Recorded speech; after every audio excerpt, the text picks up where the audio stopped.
तो हुआ क्या कि रिकॉर्ड करते करते वीडियो रुक गया, मुझे पता नहीं चला, मैं देख नहीं पाया। तब तक हम लोग ये सारा डिस्कशन कर चुके थे और वीडियो रिकॉर्ड हो नहीं पाया। तो चलिए फिर से वीडियो रिकॉर्ड करते हैं और फिर से ये सारा डिस्कशन करते हैं। तो चलिए बच्चों, आ गए हैं क्वेश्चन नंबर 21 की तरफ। और क्वेश्चन नंबर 21 में जो दिया हुआ है, एक पॉलिनोमियल है हमारे पास। इस पॉलिनोमियल का 2/3 जो है वो एज अ जीरो इसका गिवन है, और जितने भी जीरो होंगे इस पॉलिनोमियल का के वो हम लोगों को फाइंड आउट करना है।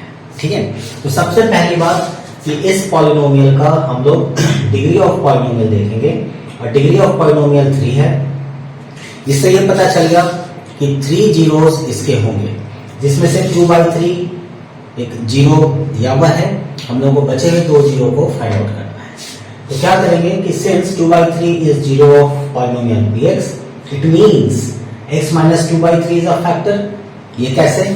वो ये देखो कि x इज इक्वल टू 2/3। अगर 2/3 जीरो ऑफ पॉलिनोमियल है, इसका मतलब x का वैल्यू 2/3 है। इसका मतलब ये हुआ कि x का वैल्यू 2/3 अगर हम लोग इसमें पुट कर देंगे तो ये पूरा का पूरा टर्म हमारा जीरो हो जाएगा। ठीक है, तो इसलिए x का वैल्यू 2/3। तो हम ऐसा लिख सकते हैं क्या, x प्लस में इसको इधर ले आए तो x minus 2/3 is equal to 0। तो ऐसा लिख सकते हैं क्या, एलसीएम 3 ले लें तो 3x minus 2/3 is equal to 0। Cross multiplication करेंगे तो 3 इंटू 0 इज 0। हमारे पास क्या रह जाएगा, 3x minus 2 is equal to 0। बोलो, ये बात समझ में आई? ठीक है, तो मैं ये बता रहा था कि अगर मान लो इन सारे टर्म्स को हम लोग भूल जाए, हमारे पास सिर्फ 3x माइनस 2 बराबर 0 दिया हुआ है, या फिर जब जीरो ऑफ पॉलिनोमियल हम लोग फाइंड आउट कर रहे थे उस समय हमारा ये आया 3x माइनस 2 इक्वल टू 0, तभी तो हम लोग इससे x का वैल्यू फाइंड आउट किए होंगे। तो इससे हम लोग कैसे फाइंड आउट किए कि 3x is equal to minus है तो वहां जाएगा तो क्या बनेगा, 2 बनेगा, और x बराबर क्या बन जाएगा, 2/3 बन जाएगा। तो ये जो x इक्वल टू 2/3 है, यही तो है 2/3, ये वही तो 2/3 है। तो चाहे आप 3x माइनस 2 से आप जीरो ऑफ पॉलिनोमियल की तरफ बढ़ो, या जीरो ऑफ पॉलिनोमियल से आप इस इक्वेशन की तरफ बढ़ जाओ, ठीक है, कहीं दिक्कत नहीं है, दोनों सेम है ना? तो x अगर 2/3 दिया हुआ है, इसका मतलब x माइनस 2/3 इज 0 और 3x minus 2 is equal to 0, ये हमारा बन जाएगा। तो हम लोग कह सकते हैं ना कि x minus 2/3 is a factor of polynomial px। It means 3x minus 2 is a factor of polynomial px। ठीक है, तो अगर 3x minus 2 इसका फैक्टर है तो चलिए हम लोग इससे px को डिवाइड करके देखते हैं, है ना। Therefore 3x minus 2 and here it is 3x cube plus 16x square plus 15x minus 18।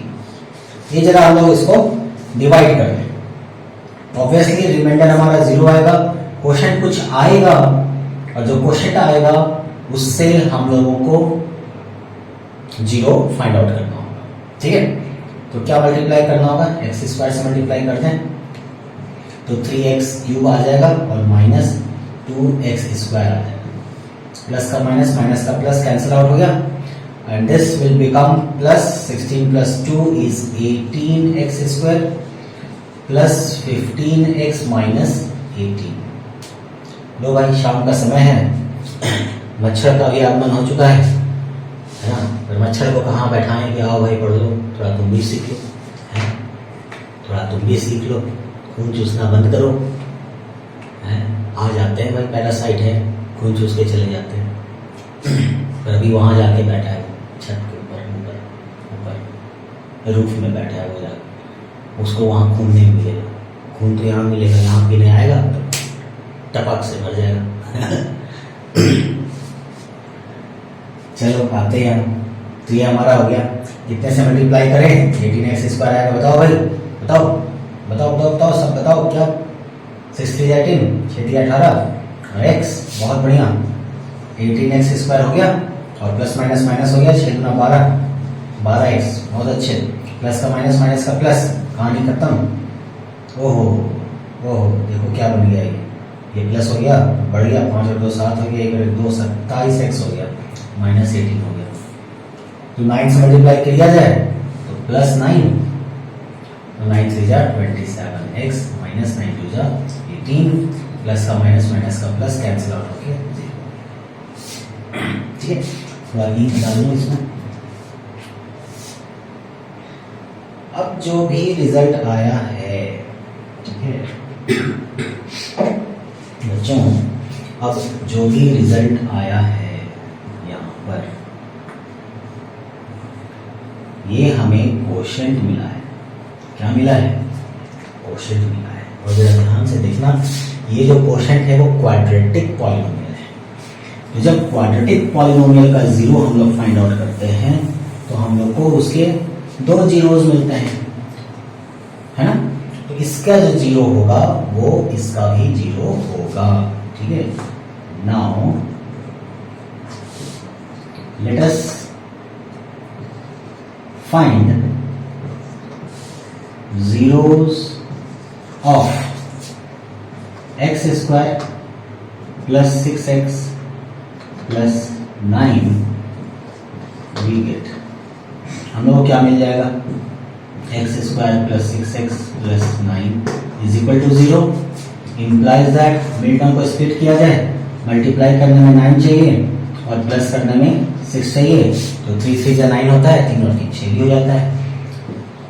तो this implies that x² plus 3x plus 3x plus 9, बताओ कोई दिक्कत? नहीं ना? दिक्कत हो तो आप कमेंट में करके पूछना जरूर कि सर यहाँ पर हमें ये समझ में नहीं आया, आप ये समझाइए। लेकिन एक शर्त ये भी है कि आपको सारे वीडियोस देखने होंगे। ऐसा क्या सर? हाँ भाई, दिस implies that, आई बात समझ में? बहुत लंबे लंबे वीडियोस होते हैं, लेकिन हर वीडियो में आपको कॉन्सेप्ट ढेर सारा मिलेगा। मतलब धुआं धुआं हो गया मैथ्स का, तो इतने कॉन्सेप्ट कहाँ मिलेंगे? एक एक चीज पर पूरे डिटेल में बताना, पूरे डिटेल में। ठीक है, मैथ्स में कुछ रहा नहीं। तो खैर, x plus 3 to x plus 3 is equal to 0, same आ गया यहाँ पर। तो implies that either x is equal to -3, either x plus 3 is equal to 0 or x plus 3 is equal to 0. तो x is equal to -3 और x is equal to -3. Hence, required zeros of polynomial px are क्या क्या हो जाएगा? 2/3 तो देखो दिया ही हुआ था, 2/3 -3 एंड -3। क्योंकि देखो -3 है और -3 भले 2 बार है, लेकिन क्योंकि क्यूबिक पॉलिनोमियल है तो इसके 3 जीरोज आएंगे ना। तो अगर हम लोग सिर्फ -3 लेके छोड़ देते तो 2 ही जीरो रह गया। तीसरा कौन है? तीसरा भी -3 है। अब इस -3 में कोई अंतर नहीं है, है ना? ये वाला -3 हो या ये वाला -3 हो, दोनों में कोई अंतर नहीं है। लेकिन बस लिखने के लिए है, क्योंकि क्यूबिक पॉलिनोमियल है तो 3 जीरोज होने चाहिए, तो हमने भी 3 जीरोज दिखा दिया। ठीक है, चाहे -3 रखो चाहे -3 रखो, कोई प्रॉब्लम नहीं। तो चलिए, क्वेश्चन नंबर 21 हमारा सॉल्व हो गया। बढ़ते हैं नेक्स्ट क्वेश्चन नंबर 22 की तरफ।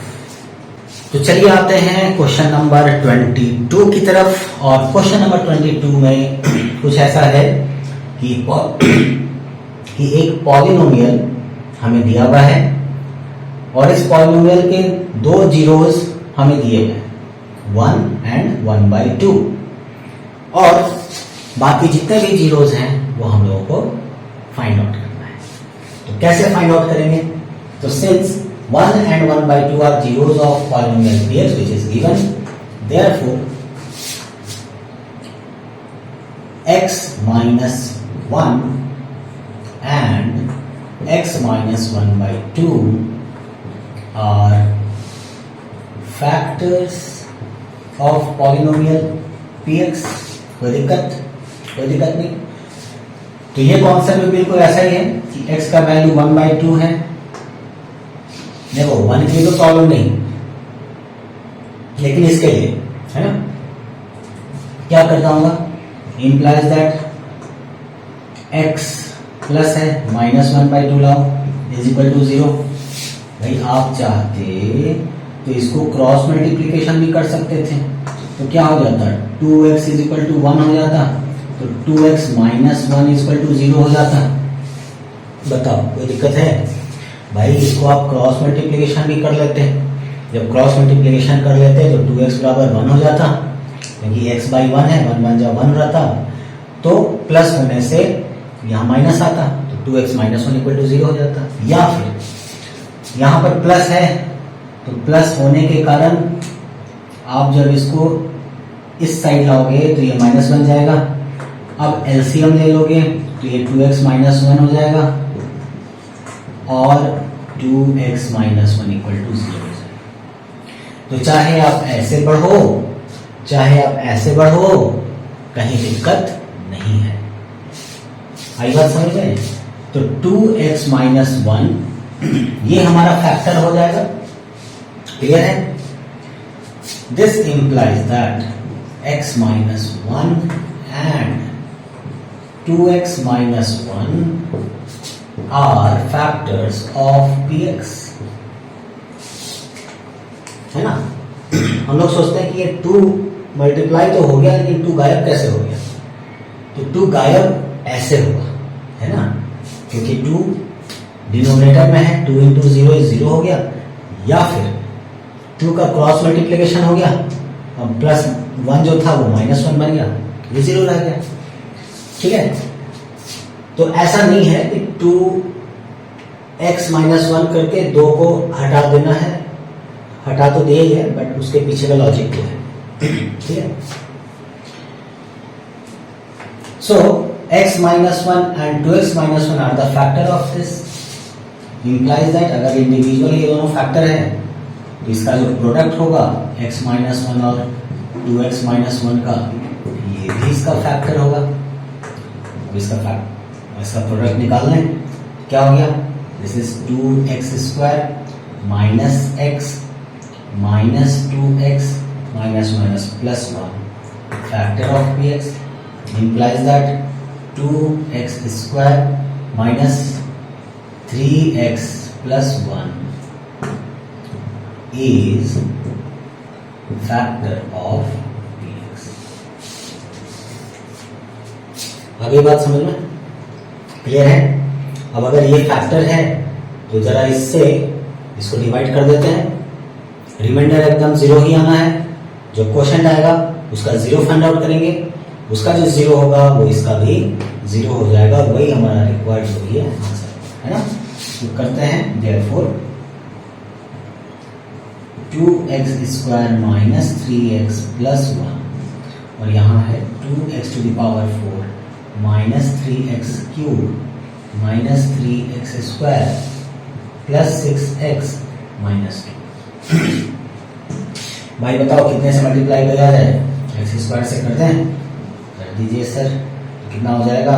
माइनस 3x क्यूब और प्लस x स्क्वायर, बहुत बढ़िया, माइनस प्लस माइनस, कहानी खत्म। अरे भाई देखो, minus 3x cube plus 3x cube ये भी खत्म हो गया, माइनस 3 और 1 4, 4x square plus 6x minus 2, है ना। माइनस 2 से मल्टीप्लाई करो, 2 2 जा 4, x स्क्वायर तो है ही है, कितना हो गया? Minus 4x square. किसी को ना समझ में आए कि सर कैसे कर रहे हैं तो आप पिछला वीडियो में जाकर जरूर देखिए, उसमें बताया गया है कि 2x स्क्वायर में क्या मल्टीप्लाई किया जाए कि हमें माइनस 4x स्क्वायर मिल जाएगा, है ना। बहुत ज्यादा नहीं बताएंगे, 2x स्क्वायर में क्या मल्टीप्लाई किया जाए कि माइनस 4x स्क्वायर मिल जाएगा, तो इस क्या का वैल्यू हो जाएगा? Minus 4x square divided by 2x square, cancel, 2 2 जा 4, दिस इज माइनस 2, वही माइनस 2 यहाँ आया है। ठीक है, तो चाहे आप ऐसे करो या आप दिमाग से सोच के कर लो, कोई दिक्कत नहीं है। माइनस माइनस प्लस 3 2 6 x और -2, साइन चेंज कर देंगे, माइनस का प्लस, प्लस का माइनस, माइनस का प्लस, कहानी खत्म, रिमाइंडर 0। आई बात समझ में? तो आगे यहां बनाते हैं। अब क्योंकि रिमाइंडर 0 आ गया, हमें क्वोशंट मिल गया है। क्वोशंट क्या मिला है? x² - 2, ठीक है। Now let us find 0 of x² - 2, x² - 2, be it is equal to 0. It means x² = 2। कोई दिक्कत नहीं, काफी आसान है ये, है ना। और याद करो हम लोग क्या सीखे थे कि जब स्क्वायर हो उधर जाएगा तो रूट लगेगा और प्लस माइनस √2 बन जाएगा, ठीक है, प्लस माइनस √2 बन जाएगा। तो हेंस इसका मतलब ये हुआ कि x बराबर √2 और x बराबर -√2, ठीक है। तो hence required zeros of polynomial px are क्या क्या है? 1 तो दिया ही हुआ था, देखो, -1/2 दिया ही हुआ था, प्लस √2 हम लोगों ने फाइंड आउट किया है और -√2 हम लोगों ने फाइंड आउट किया है। दिस इज कोई प्रॉब्लम, कोई दिक्कत, समझ में आ गया, क्लियर है? तो इस तरह से क्वेश्चन नंबर 22 भी हमारा खत्म होता है। नेक्स्ट आते हैं RS अग्रवाल के एक्सरसाइज 2B का क्वेश्चन नंबर 23 लेकर के, ठीक है। तो चलिए, काफी अच्छा क्वेश्चन है ना। और इस क्वेश्चन में दिया हुआ है एक पॉलिनोमियल और इस पॉलिनोमियल के 2 जीरोस हमें दिए हुए हैं और बाकी के जितने भी जीरोस हैं वो हमें फाइंड आउट करना है। तो अगर इस पॉलिनोमियल को हम लोग देखें तो डिग्री ऑफ पॉलिनोमियल 4 है। इसका मतलब ये हुआ कि इसके जीरोस भी 4 आएंगे। 2 जीरोस ऑलरेडी दिया हुआ है, यानी हमें रिमेनिंग 2 जीरोस फाइंड करना है। कैसे करेंगे? तो since 3 + √2 and 3 - √2 are zeros of polynomial px, therefore आप देखो अगर ये 0 है इसका मतलब x का वैल्यू 3 + √2 हुआ होगा, या फिर x का वैल्यू 3 - √2 हुआ होगा। According to this is 3 - √2, according to this is 3 + √2, ठीक है।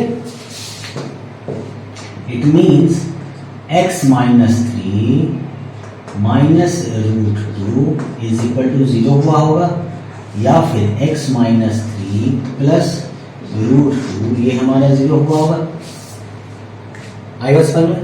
इसका मतलब ये एक फैक्टर रहा है या ये एक फैक्टर रहा है, किसका?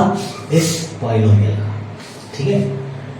Therefore हम लोग लिख सकते हैं ना कि x - 3 - √2 and x - 3 + √2 are factors of polynomial px, ऐसा लिख सकते हैं। इसका मतलब इन दोनों का अगर प्रोडक्ट निकाला जाए तो जो प्रोडक्ट होगा वो भी इसका क्या हो जाएगा? वो भी इसका फैक्टर हो जाएगा। इट मीन्स हम लोग a और b मान लें तो a + b और a - b का फॉर्मूला लगेगा a² - b², तो x - 3 का होल स्क्वायर -√2 का होल स्क्वायर ये भी इसका फैक्टर होगा। implies that is factor of dx होगा। implies that a - b का होल स्क्वायर, तो a² - b² - 2ab यानी 2 3 6x, ठीक है। a - b के होल स्क्वायर का फॉर्मूला क्या होता है? a² + b² - 2ab, तो a² plus B square minus 2ab, ठीक है ना। और माइनस √2 इंटू √2 क्या हो गया 2, ये भी क्या है इसका फैक्टर होगा। It means x square plus 9 minus 2, तो minus 6x plus 9 minus 2 plus 7, ये भी क्या होगा फैक्टर हो जाएगा px का। अब जब इस पॉलिनोमियल से इस पॉलिनोमियल को डिवाइड करेंगे तब जाकर के हमें रिमाइंडर 0 मिलेगा, क्योंकि ये फैक्टर है, और कोशेंट मिलेगा, और उस कोशेंट का हम लोग क्या करेंगे, उसको फर्दर फैक्टराइज करेंगे। फैक्टराइज करने के बाद उसका zero of polynomial find out करेंगे, और उसका जो जीरो होगा वो इस पॉलिनोमियल का भी जीरो होगा। लेकिन यहां पर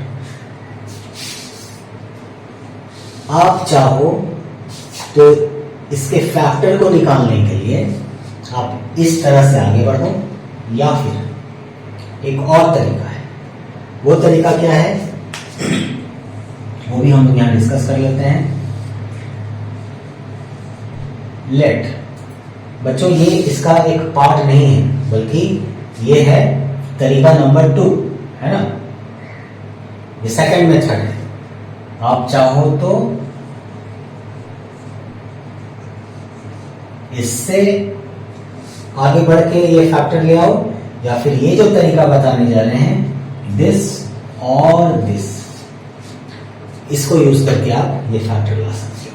तो क्या करना होगा कि let alpha is equal to 3 plus √2 and beta is equal to 3 minus √2, क्योंकि these two are the zero of polynomial.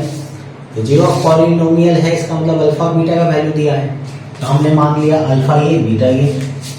Therefore alpha plus beta का वैल्यू निकालो, क्या हो जाएगा 3 plus √2 plus 3 minus √2 plus √2 minus √2 cancel, 3 और 3 6 बन गया।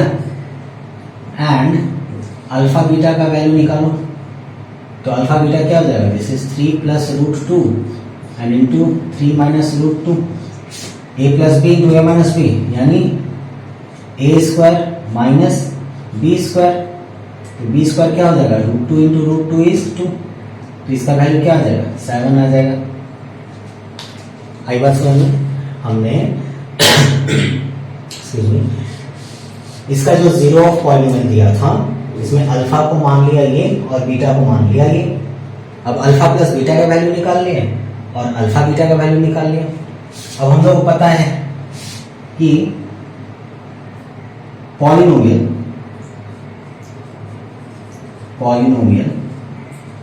इज गिवन एज, कैसे बनता है, x square minus alpha plus beta x plus alpha beta. याद आया इस चीज को हम लोगों ने पढ़ा है। So this is equal to x square minus alpha plus beta का वैल्यू कितना है 6, 6x, अल्फा बीटा का वैल्यू कितना है 7, तो प्लस 7। क्या ये और ये सेम है, देखना तो बच्चों। ये आया x square minus 6x plus 7, ठीक है। आप चाहे इस मेथड से आगे बढ़ो और यहां तक पहुंचो, या फिर आप इस मेथड से आगे बढ़ो और यहां तक पहुंचो, कहीं दिक्कत नहीं, कोई आपका मार्क्स नहीं काटेगा। ये मेथड भी सही है, ये मेथड भी सही है। आपको जीरो ऑफ पॉलिनोमियल जब दिया है तो इस जीरो ऑफ पॉलिनोमियल को यूज करके इस पॉलिनोमियल का फैक्टर निकालना है। अब वो फैक्टर चाहे आप इस तरीके से निकालो, चाहे आप इस तरीके से निकालो, दोनों में ये जो पॉलिनोमियल आने वाला है, जो इसका फैक्टर होगा वो सेम आने वाला है, ठीक है, कोई दिक्कत नहीं। तो चलो हम लोगों ने ये देख लिया कि दोनों ही मेथड से हमारा फैक्टर सेम आने वाला है। तो मान लो हमारा ये फैक्टर आ चुका है, वो हम लोग मिटा देते हैं ताकि फर्दर हम लोग सॉल्व करें। अब इसके आगे जो सॉल्व होगा इस क्वेश्चन को बनाने के लिए, वो दोनों का तरीका सेम होगा, है ना, वहां पर तरीका सेम होगा। ऑलरेडी फैक्टर आ गया, अब इस फैक्टर का हम लोग इससे इसको डिवाइड करेंगे। जहां भी आपने फैक्टर गेन कर लिया इस मेथड से मानो, तो आप इससे इसको डिवाइड करोगे, तो चीज तो वही है, रिमाइंडर जीरो ही आना है। क्वोशंट कुछ आएगा, उस क्वोशंट को हम लोग क्या करने वाले हैं, फर्दर फैक्टराइज करेंगे। और क्योंकि ये 4 पावर में है, यानी डिग्री ऑफ पॉलिनोमियल 4 है, यानी इसके 4 जीरोज होंगे, 2 जीरो तो यहाँ ऑलरेडी दिया हुआ है, यानी क्वाड्रेटिक इक्वेशन बनेगा क्या, क्वाड्रेटिक पॉलिनोमियल आएगा हमारा, सॉरी क्वोशंट में जो भी पॉलिनोमियल आएगा वो हमारा क्वाड्रेटिक पॉलिनोमियल होगा, तभी वहां से हमें 2 जीरोज और मिलेंगे। ठीक है, तो चलिए आगे सॉल्व करते हैं।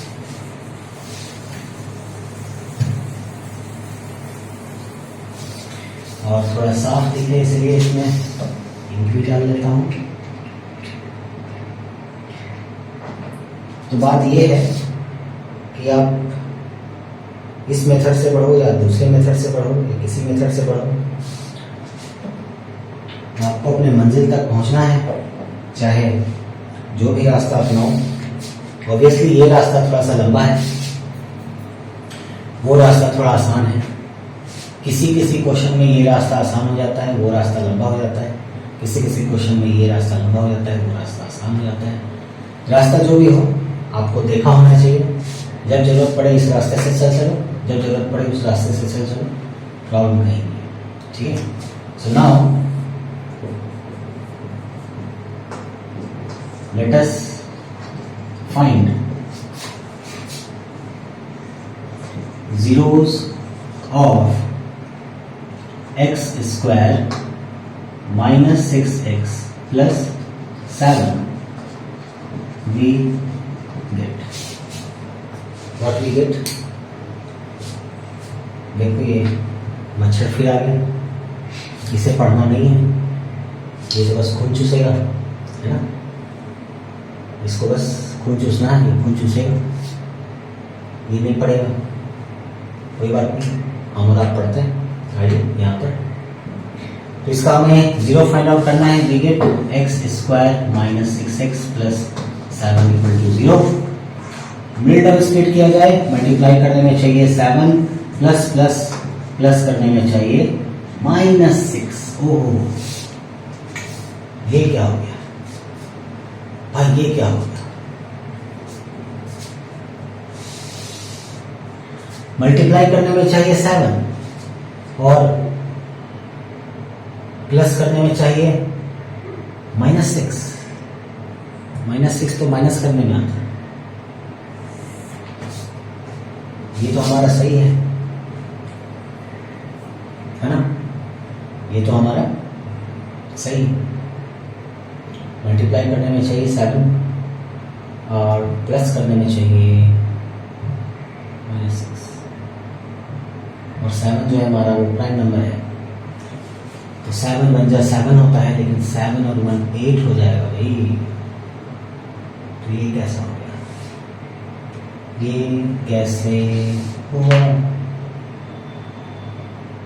ये कैसे हुआ, कब हुआ, क्यों हुआ,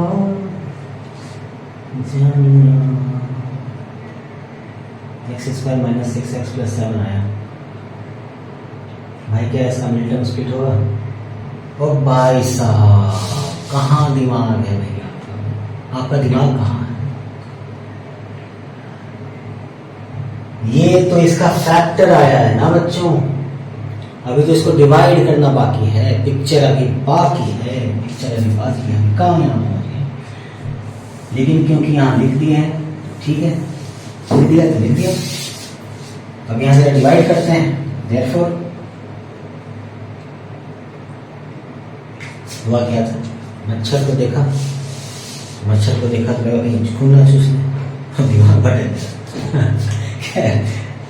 दिमाग भटकाने का नहीं। X square minus 6x plus 7 ये फैक्टर है ना बच्चों, तो हम लोग क्या करेंगे, इसको इससे डिवाइड कर देंगे, है ना, तब तो डिवाइड होगा, तब तो हमें क्वोशंट मिलेगा।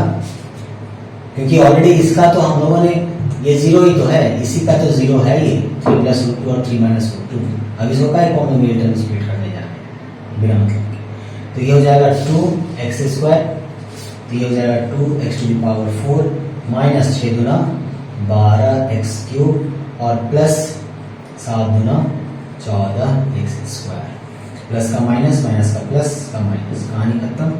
ये हो जाएगा क्या, प्लस 12 है 11 है यानी x³ हो जाएगा, और ये हो जाएगा minus 7x² plus 13x minus 7। यार x से मल्टीप्लाई करते हैं तो ये हो जाएगा x³, ये हो जाएगा माइनस 6x², ये हो जाएगा plus 7x minus plus minus, कहानी खत्म। ये हो जाएगा माइनस x², ये माइनस में है ये प्लस में है, तो प्लस कितना 7 और 7 14 मतलब 6x, और ये माइनस 7। तो क्या -1 से मल्टीप्लाई किया जाए तो ये हो जाएगा minus x² minus minus plus 6x और प्लस माइनस माइनस 7, माइनस का प्लस का माइनस का प्लस, यानी खत्म। एलसीएम सॉरी इसका रिमाइंडर आ गया 0 और कोशेंट आ गया 2x²। So now let us find zeros of 2x² plus x minus 1। देखिए क्या मिलेगा, 2x² plus x minus 1 = 0। Mid term है ये, मल्टीप्लाई करने में क्या चाहिए 2 × 1 चाहिए, और देखो प्लस है माइनस है तो प्लस माइनस, माइनस करने में क्या चाहिए, माइनस करने में अपने को प्लस 1 चाहिए। तो क्या 2 × 2 सही है, बिल्कुल सही है सर। तो 2x² प्लस 2x कर लेते हैं माइनस x कर लेते हैं, माइनस 1 = 0 कर देते हैं। 2x को कॉमन ले लेते हैं, x + 1 बच जाएगा, माइनस 1 को कॉमन ले लेते हैं, x + 1 बच जाएगा, = 0 हो जाएगा। कोई दिक्कत नहीं, बहुत बढ़िया। तो x + 1 को कॉमन ले लेते हैं तो 2x - 1 बच जाएगा, = 0 हो जाएगा। It means either x + 1 is 0 or 2x - 1 is 0, and this implies that x is equal to -1 or x is equal to 1/2. Hence क्या, hence required zeros of polynomial px are 3 + √2, 3 + √2, 3 - √2, -1 and 1/2. This is answer. Clear हो गया, एक जगह अटक गए थे पर कोई दिक्कत नहीं। थोड़ा सा लगा कि वहां कैसे आ गए, तो एक ही क्या आया कि ये जो हमने डिवाइड नहीं किया उसका तो ऑलरेडी ये रूट दिया हुआ था, तो उसका मिडटर्म स्प्लिट कैसे ऐसे करेंगे, करते तो भी वही चीज आता, बट ठीक है। तो जो भी आपका ये फैक्टर आएगा आप उस फैक्टर से इस पॉलिनोमियल को डिवाइड करोगे, रिमाइंडर 0 ही आना है क्योंकि फैक्टर है। जो क्वोशिएंट आया उस क्वोशिएंट का आप फर्दर फैक्टराइज करोगे, मिडिल टर्म स्प्लिट है तो मिडिल टर्म स्प्लिट, और जो भी आपको दिखे उसके अकॉर्डिंगली वहां पर फैक्टराइजेशन होगा। फैक्टराइजेशन होने के बाद या उसका zero of polynomial find out करेंगे। Zero of polynomial find out करके जो भी जीरो आया वो जीरो, इसका भी जीरो होगा। और इस तरह से क्वेश्चन नंबर 23 हमारा सॉल्व हो चुका है। इस एक्सरसाइज 2B के सारे क्वेश्चंस हम लोगों ने सॉल्व कर लिए हैं। तो इस तरह से RS अग्रवाल का एक्सरसाइज 2B कंप्लीट होता है। नेक्स्ट वीडियो में हम लोग आएंगे एक्सरसाइज 2C लेकर के, और तब तक पढ़ाई करते रहिए। All the very best. भाग मत कर प्रयास, भाग मत।